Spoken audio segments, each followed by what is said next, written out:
cazadores de nazis, la muerte de Reinhard Heydrich. Lo llamaban el verdugo. Reinhard Heydrich. Este nazi, tristemente célebre, se convirtió en uno de los hombres más odiados en toda la Europa ocupada. Él era el verdadero cerebro tras la solución final. El hombre que creó el anteproyecto del Holocausto, el asesinato masivo de 6 millones de judíos. Más tarde, gobernaría la Checoslovaquia ocupada con mano de hierro, enviando a miles de checos a la muerte.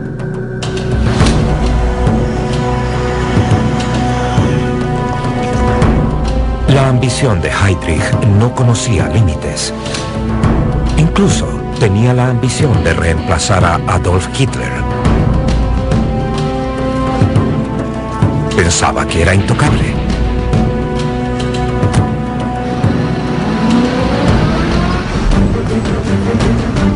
Pero en Londres, un escuadrón de la muerte tenía otra idea. Ellos buscaban a Heydrich para ejecutarlo. Un grupo especial de asesinos checos reclutados en el ejército secreto de Churchill fue infiltrado en la Europa ocupada. Su misión era simple: ir allá y matar a Reinhard Heydrich. Al final, los cazadores de nazis tendrían a su hombre.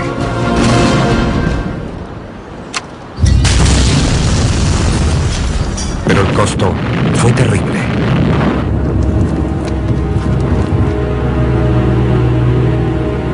Cientos de personas murieron asesinadas en represalia por soldados alemanes. Ello nos llevó a hacernos una incómoda pregunta. ¿Valió la pena esta cacería de nazis?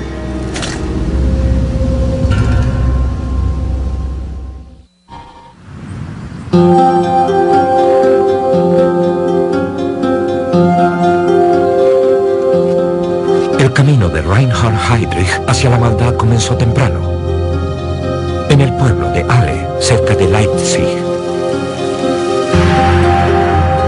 Su padre, Bruno, era músico, pero también había sido acusado de ser judío. Él era el blanco de comentarios racistas. Este acoso afectó al joven Heydrich y fue el comienzo de una temprana obsesión con la raza.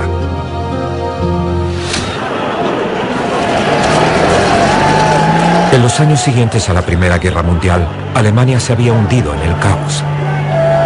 El país se estaba destrozando. Había una lucha abierta en las calles. Abundaban la pobreza y la desesperación.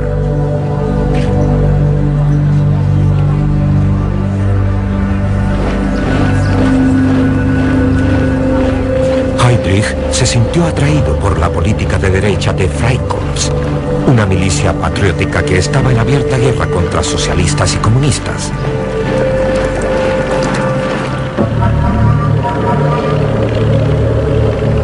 En busca de orden, se unió a la Marina en 1922. La estricta disciplina naval le dio un rumbo.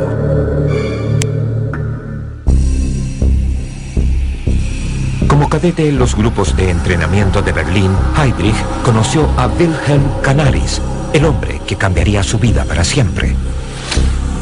Canaris introdujo al joven oficial en el turbio mundo de la inteligencia naval. Heydrich aprendió valiosas destrezas que le servirían bastante, y ambos se convirtieron en amigos y aliados. Heydrich ascendió rápido y le fue muy bien en la armada, pero su reputación como mujeriego sería su perdición. En mayo de 1931 fue dado de baja por conducta indigna de un oficial después de proponer matrimonio a 2 mujeres. Una de ellas era la hija de un personaje de alto rango en la Armada.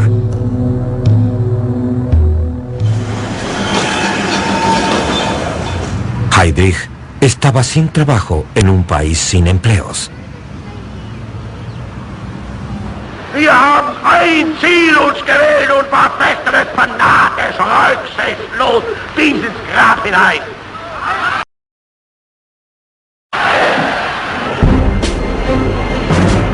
Pero entonces se encontró con Adolf Hitler. El partido nazi pronto le ofrecería a Heydrich una oportunidad de comenzar de nuevo. En junio de 1931 se unió a los nacionalsocialistas y se convirtió en el miembro número 544916 del partido. Poco después, un viejo conocido arregló una cita para que Heydrich se reuniera con Heinrich Himmler.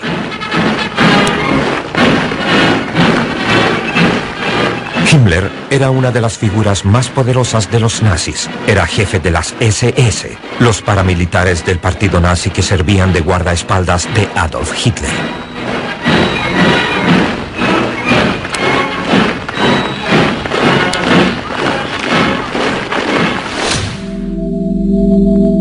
Himmler quedó inmediatamente impresionado con Heydrich. Su experiencia en el mundo del espionaje era algo que le podía servir a las SS.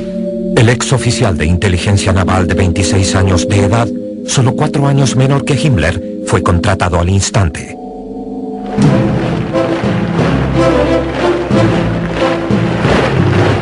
A comienzos de los años 30, las filas de las SS habían aumentado a 50.000 hombres.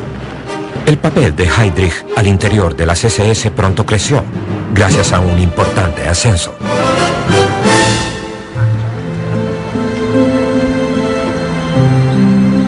Lo pusieron a cargo de la SD, el Servicio de Seguridad de las SS.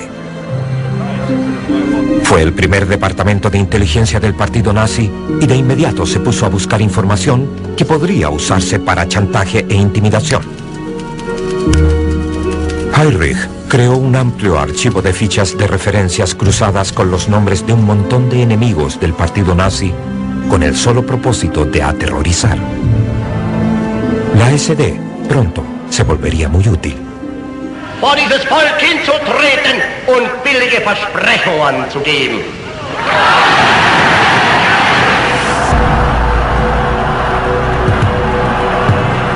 Enero de 1933. Hitler se convirtió en canciller de Alemania. Ahora los nazis tenían poder. El sistema de fichas de Heydrich fue usado para atacar a sus enemigos. Muchos serían golpeados, otros encarcelados y algunos fueron asesinados.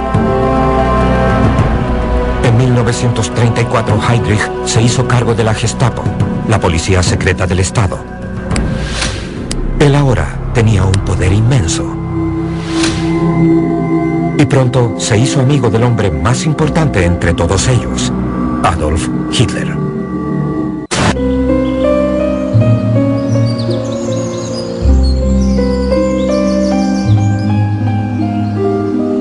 Heydrich iba con frecuencia a Berghof, la residencia privada de Hitler en Obersalzberg. Allí se unió al líder de las SS, Himmler, como parte del círculo más cercano del Führer. Las reuniones sociales incluían a toda la jerarquía nazi y sus familias.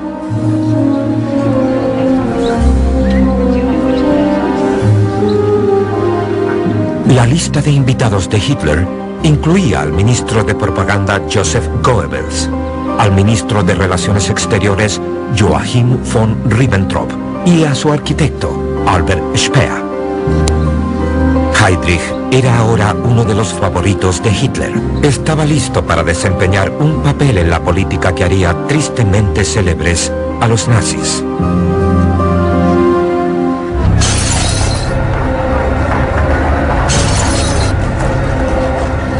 La noche del 9 de noviembre de 1938 fue una fecha que pasaría a la historia. La noche de los cristales rotos vio el saqueo de cientos de sinagogas y de tiendas de propiedad de judíos. Marcó el inicio de una nueva y oscura época. Bajo las órdenes de Heinrich, se arrestó a 30.000 judíos. Fueron enviados a campos de concentración, enormes prisiones construidas para mantener en ellas a los enemigos del Estado. El ex oficial naval pasó de ser un matón político a convertirse en un burócrata del odio racial. A petición de Hitler, las SS idearon un enfoque más sistemático del problema judío. Heydrich fue nombrado jefe de la sección judía del Servicio de Seguridad. En esta etapa, su trabajo era simplemente obligar a los judíos a salir de Alemania. Heydrich creó la Oficina Central del Reich para la emigración judía en Berlín. Su cómplice fue Adolf Eichmann. Eichmann era un joven oficial de las SS que redactó una serie de propuestas para librar a Alemania de los judíos, incluyendo un plan para reubicarlos en la isla de Madagascar, en el Océano Índico. Pero el método que preferían era la emigración forzada a otros países. Las tácticas que empleaban eran la intimidación y la violencia. Pero las ambiciones territoriales de Hitler pronto le permitirían a los nazis tomar un camino más siniestro en relación con los judíos.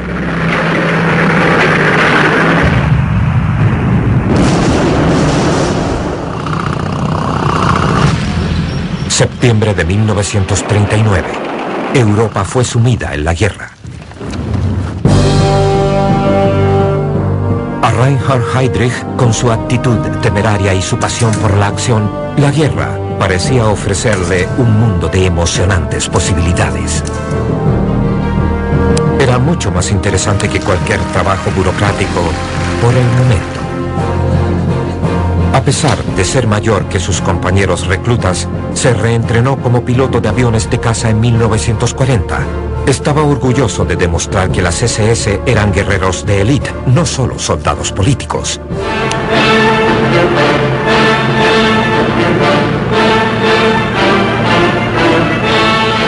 En cosa de meses, estuvo frente a los controles de un Messerschmitt 110, participando en unas 100 misiones de combate sobre Noruega.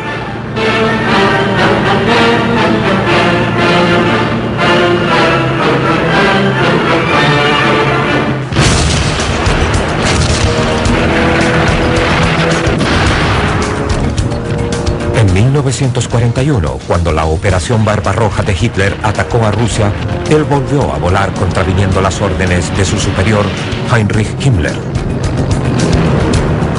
Piloteando un Messerschmitt 109, combatió sobre el sur de Rusia.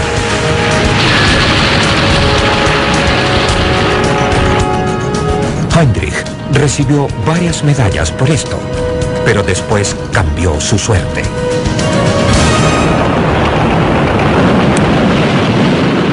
Fue derribado tras las líneas enemigas. Logró regresar a posiciones alemanas, pero no se le permitió volver a volar. En cambio, regresó a la burocracia y a uno de los problemas más apremiantes que enfrentaban los nazis: los judíos.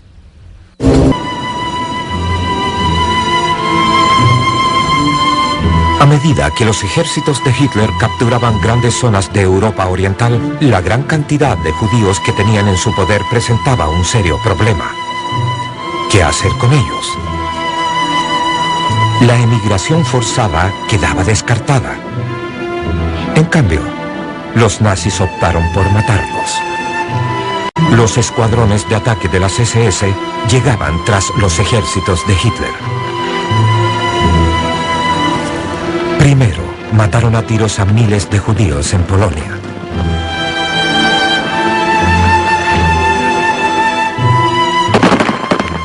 Pero todos estos asesinatos significaban un problema, incluso para los insensibles grupos de ataque.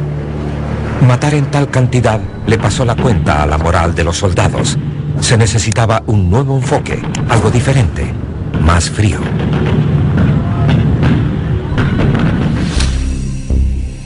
Así fue que se le pidió a Heydrich idear una solución final al problema judío. En enero de 1942, en el suburbio berlinés de Wannsee, Heydrich presidió una conferencia secreta para acordar los detalles de la solución final. Heydrich sugirió el asesinato industrializado al por mayor. Todos los judíos de Europa debían ser exterminados en cámaras de gas. Se debía crear una serie de campos de exterminio especializados. Se construyeron en Polonia. Entre ellos estaba Treblinka, Sobibor, Belzec, Majdanek y Auschwitz-Birkenau. Podían asesinar hasta 12.000 personas en cosa de horas después de arribar al campo.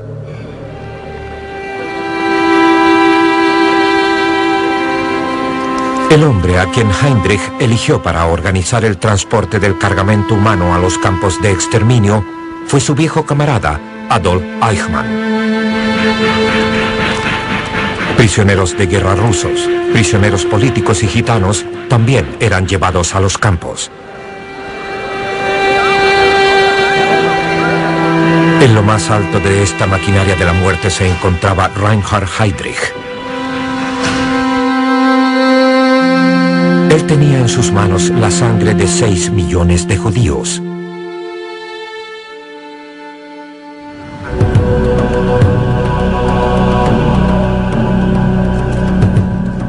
Heydrich demostró ser tan bueno en su trabajo que lo recompensaron.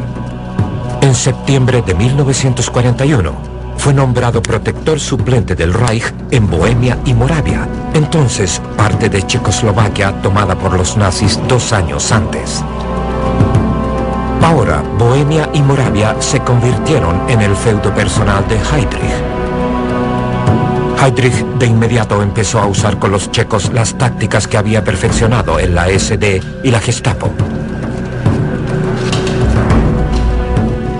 Pero obviamente lo que no sabía era que mientras tanto, lejos de ahí, otros estaban complotando para asesinarlo.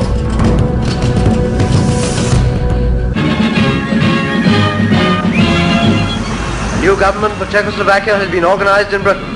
Under the leadership of Dr. Benesch, who greeted the new members, these early victims of German aggression will work to restore freedom to their country and their people.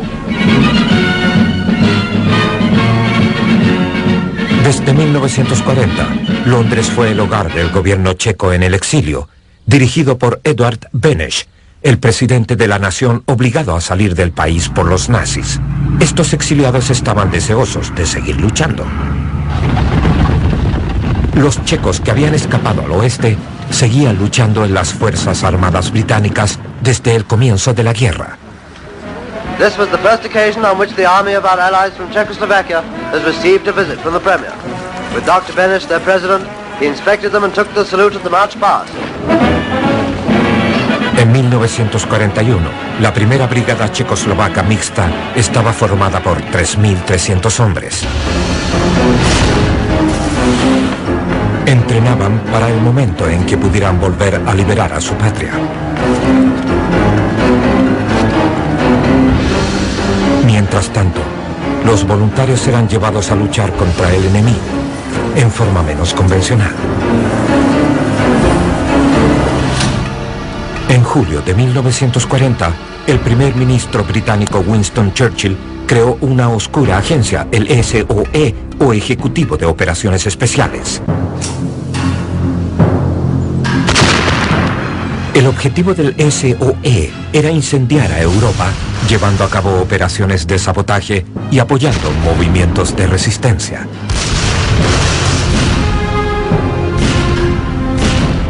Se hizo conocido como el Ejército Secreto de Churchill. Los agentes eran lanzados en paracaídas a los países en poder del enemigo para combatir la ocupación alemana desde dentro.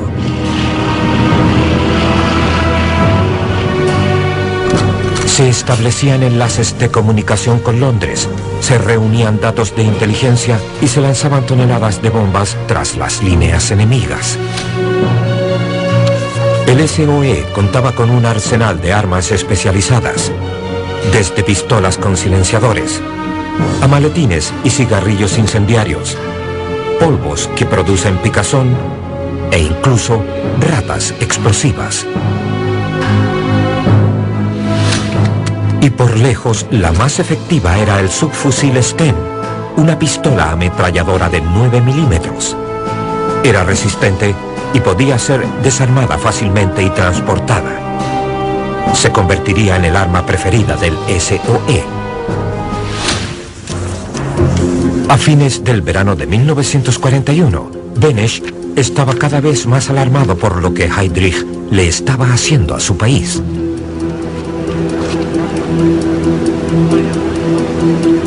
Solo días después de haberse instalado en Praga, miles de checos fueron arrestados. Las redes de la resistencia se desarmaron.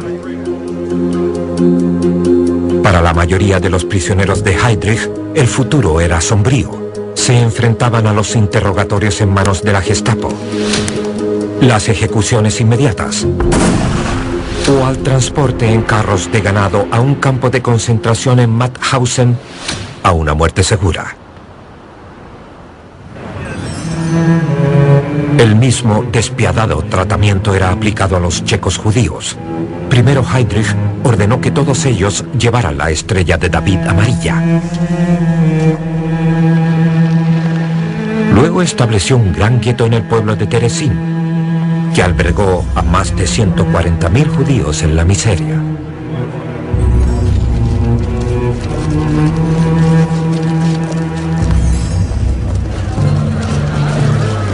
A comienzos de octubre de 1941, Heydrich y su viejo amigo Adolf Eichmann presidieron una conferencia sobre el problema de los checos judíos. Heydrich propuso que a 90.000 judíos del protectorado se les llevara a otro lugar para ser asesinados. Eichmann dijo que no sería un problema. Señaló: usando un método de comprobada eficacia, cada judío puede llevar una maleta o similar sin llave, con hasta 50 kilogramos de pertenencias personales y, para facilitar nuestra labor, alimento para 2 semanas.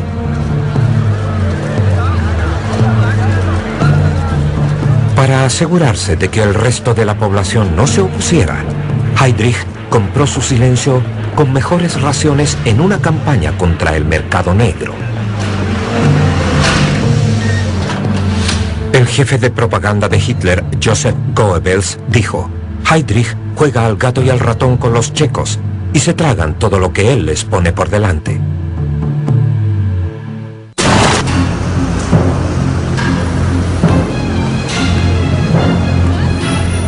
En Londres, Benesch debía detener esta situación.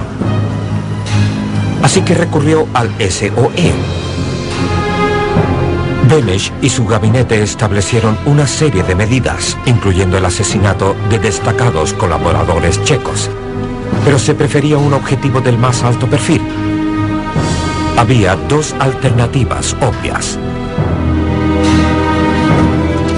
La primera, Karl Hermann Frank, era el secretario de Estado y jefe de policía de los territorios checos ocupados. Frank había reprimido manifestaciones estudiantiles en 1939 y ejecutado a muchos intelectuales y nacionalistas checos. El segundo objetivo potencial era su superior, Reinhard Heydrich, en persona. Al final, apuntaron alto. Fijaron como objetivo a Reinhard Heydrich. Seleccionaron a 10 hombres, todos jóvenes solteros, de la Brigada Mixta Checa para ser entrenados por el SOE. Incluía un programa de acondicionamiento físico, lucha cuerpo a cuerpo y puntería. De los 10 hombres, 2 fueron seleccionados para matar a Heydrich: Ian Kubich, ex sargento del ejército de Moravia que huyó de los nazis en 1939, y Karel Svoboda, que había servido en la Legión extranjera francesa. Cuando Svoboda fue herido en el entrenamiento, lo reemplazó Joseph Gabčík, un ex camarada de la Legión extranjera. El nombre clave de la misión era Antropoide. Finalmente, la noche del 8 de diciembre de 1941, 7 agentes checos abordaron un bombardero Halifax.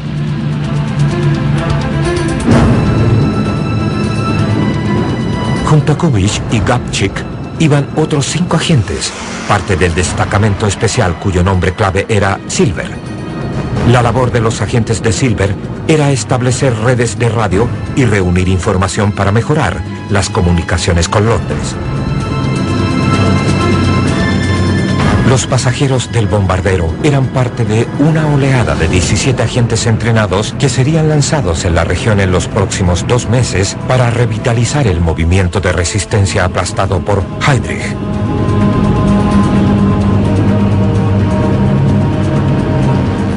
El bombardero se dirigió a la ciudad de Pilsen, unos 96 kilómetros al oeste de Praga.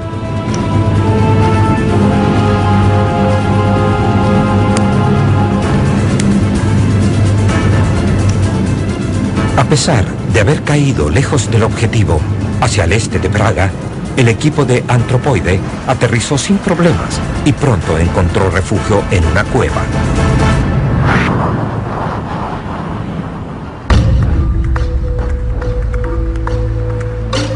Kubitsch y Gabčík se contactaron con la resistencia y desaparecieron en Praga.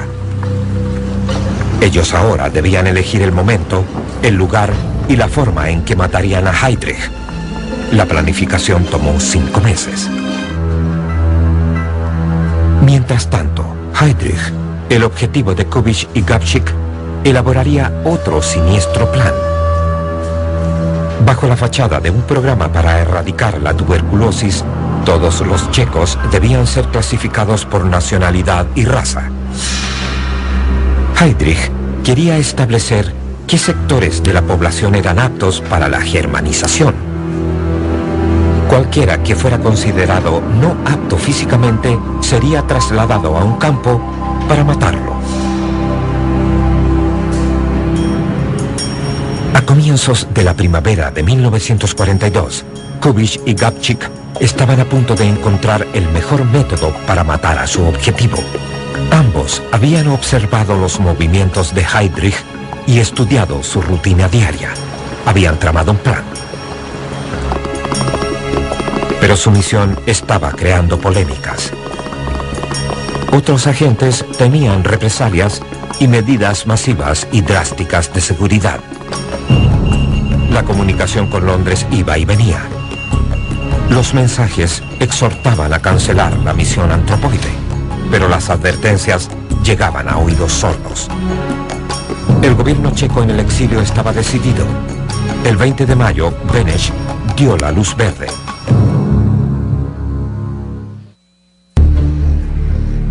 Mientras tanto, Heinrich Himmler había visitado a Reinhard Heydrich en Praga. Estaba alarmado con el exceso de confianza de su subalterno. Lo instó a que al menos blindara su auto.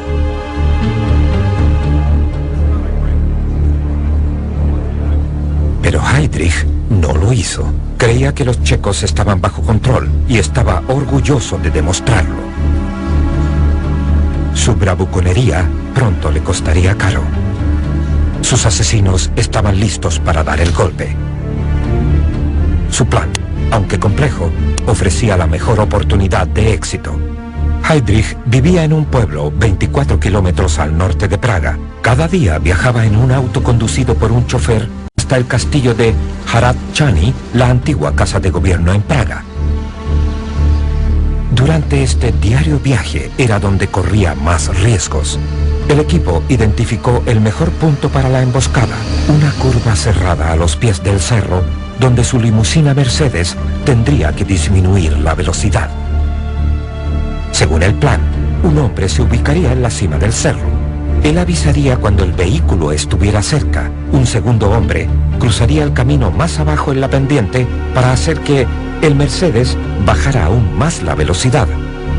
A los pies del cerro, cerca de una parada de tranvía, estarían los 2 asesinos.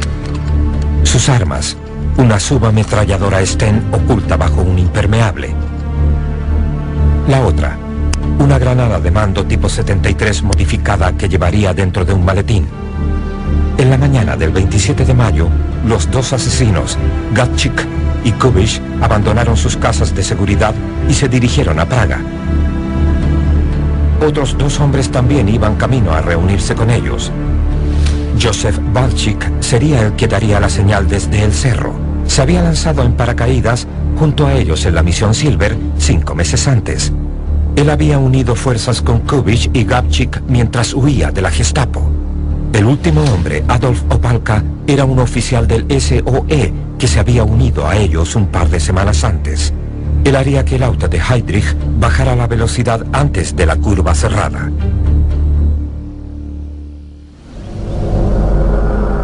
En el punto de la emboscada en el distrito Liben en Praga, los miembros del equipo tomaron sus posiciones. Gabčík alistó su subfusil Sten.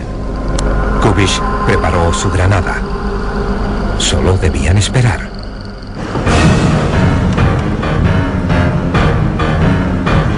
Con cada segundo que pasaba, el riesgo de que los vieran merodeando aumentaba.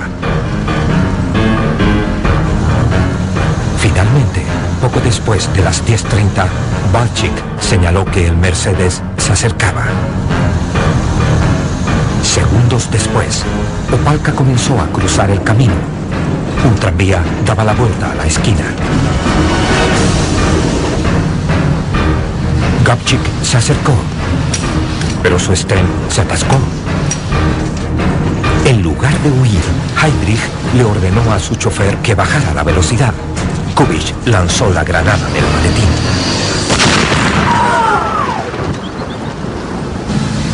Heydrich es herido por la metralla. Aún así, decide enfrentarse a ellos.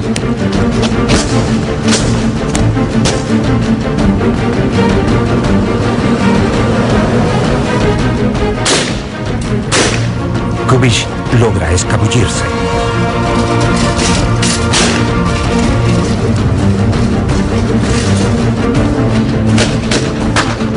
Gabčík, sin embargo, fue perseguido por el chofer de Heydrich.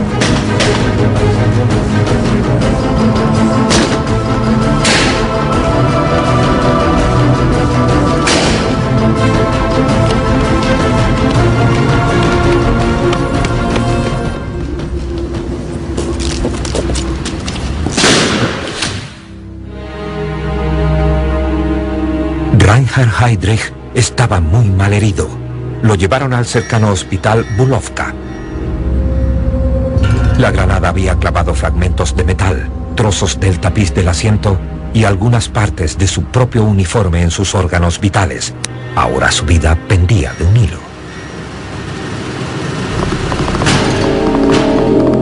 La noticia del ataque fue transmitida de inmediato a toda Alemania. Se dice que cuando Himmler recibió la noticia en su cuartel general de campaña, rompió en llanto. 5 días después, Himmler visitó a su colega herido en el hospital. Inicialmente parecía que Heydrich podría salir con vida, pero se le infectaron las heridas.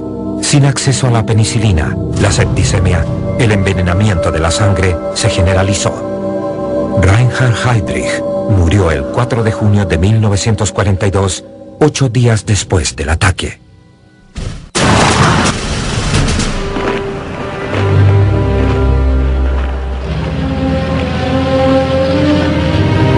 El féretro de Heydrich fue paseado por Praga en su camino a Berlín. A pesar de su historia previa, un gran número de checos salió a las calles para presentarle sus respetos.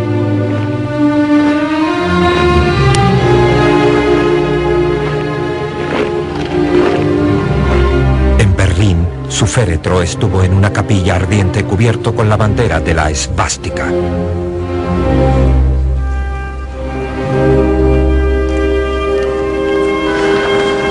La Guardia de Honor de las SS la encabezaba Heinrich Himmler. Él también dijo unas palabras en honor a su subalterno. El Führer en persona presentó sus respetos a los hijos del hombre de las SS que había muerto. Pero a pesar de todo, hubo especulaciones de que Himmler tuvo algo que ver en la muerte de Heydrich. Circulaban rumores de que Heinrich Himmler había permitido deliberadamente que muriera porque veía a Heydrich como una amenaza. Se decía que le había ordenado al médico de Himmler, quien operó a Heinrich en Praga, que se asegurase de que Heinrich no se recuperara. Cualquiera fuera la verdad, el resultado fue el mismo. Heinrich había muerto y la cacería de sus asesinos había comenzado. El hombre designado para encontrar a los 4 agentes fue el secretario de Estado nazi Karl Hermann Frank, el hombre que había desterrado al gobierno checo y que habían elegido no matar. Se ofreció una recompensa de 1 millón de marcos. Cualquiera que ayudara a los agentes checos sería muerto. Se transmitió un mensaje por radio a toda la ciudad declarando ley marcial y toque de queda, y toda la nación estaba en estado de sitio. Na dopadení pachatelů se vypisuje odměna 10 milionů korun. La persecución había comenzado. 3 batallones del ejército fueron llevados a Praga. 4.500 soldados y hombres de la Gestapo peinaron la ciudad y el campo. La policía alemana llevó a cabo un estudio forense de la escena del crimen. Se preparó un informe detallado y toda la evidencia reunida fue cuidadosamente catalogada. Los asesinos habían dejado mucha evidencia y la Gestapo pronto las utilizó para su provecho. Los cazadores de nazis se convirtieron en los cazados. Se mostraban noticieros pidiendo información. Pozor, pozor. Kdo zná majitele předmětů, které nyní... Las películas pedían que la población checa entregara pistas. Mostraban la bicicleta de Gabčík, su impermeable, la subametralladora Sten atascada y una pistola. Incluso el tipo de granada lanzada por los asesinos.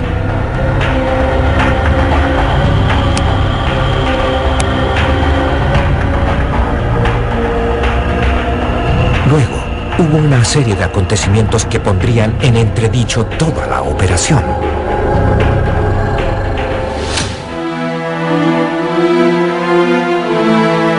El pequeño pueblo minero de Lidice fue elegido como blanco de la venganza nazi. Hitler dio órdenes de eliminar a toda la comunidad.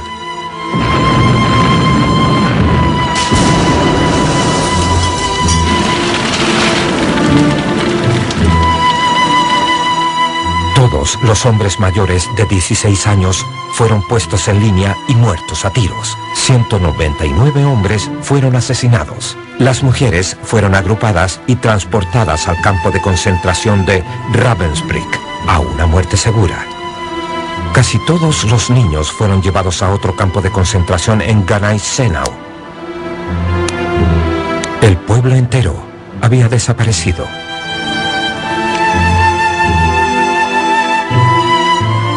Lidice se convertiría en uno de los símbolos más famosos de la brutalidad nazi. Mientras tanto, en Praga, los asesinos se escondían en la iglesia de San Cirilo junto con otros agentes. Pero al final la recompensa ofrecida fue decisiva. Fueron traicionados por uno de los suyos. Karel Kurda, un agente y colega, dio una pista a los alemanes. A las 4:30 de la mañana del 18 de junio, la iglesia estaba rodeada. Durante 2 horas, Kubich, Opalka y un tercer hombre, Jaroslav Schwarz, enfrentaron las tropas de las SS con órdenes de capturarlos vivos. Al final de la batalla, arrastraron sus cuerpos hacia la calle.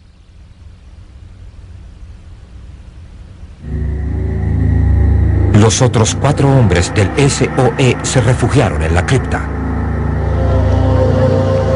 Llamaron el cuerpo de bomberos de Praga para sacarlos de ahí.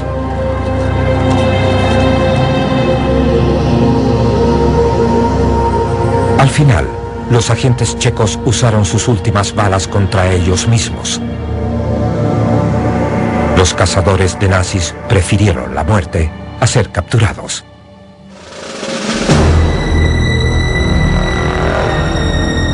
Tenían a su hombre.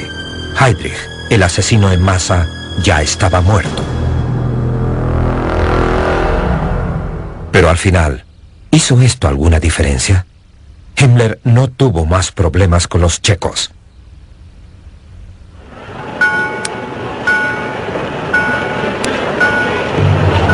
Los noticieros de propaganda nazi siguieron mostrando al asesinato como una atrocidad y a la nación checa unida en el duelo.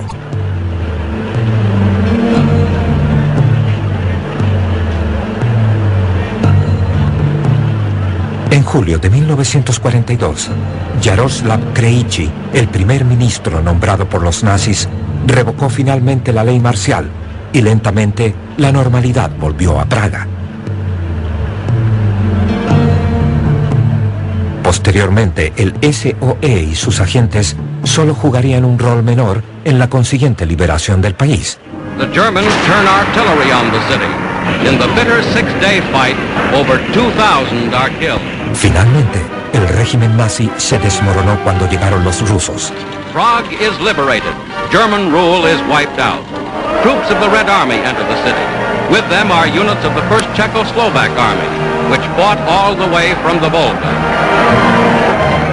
En mayo de 1945, los habitantes de Praga se rebelaron contra los nazis para dar la bienvenida al ejército rojo que avanzaba. Dr. Eduard Beneš, president of Czechoslovakia, returns to his native land. The people of Prague welcome the distinguished statesman who has long fought for his nation's freedom. After 7 years of tyranny, Czechoslovakia is once again its own master. Sin embargo, con el paso del tiempo, se han planteado serias dudas sobre esta cacería de nazis. Más tarde se encontró, juzgó y ejecutó al traidor Karel Kurda. Los asesinos de Lidice fueron perseguidos. 16 miembros de los escuadrones de la muerte de la Gestapo que habían destruido el pueblo fueron sometidos a juicio. Su superior, Karl Hermann Frank, fue sentenciado a muerte y colgado en 1946. Pero para muchos fue un escaso consuelo. Lidice es un permanente recordatorio del verdadero precio que se pagó por el asesinato. En total, se ejecutó a unos 5.000 checos en venganza por la muerte de Heydrich. Nadie podría negar que Reinhard Heydrich obtuvo lo que con creces se merecía. Pero aún ahora, muchos se preguntan si esta cacería de nazis valió la pena.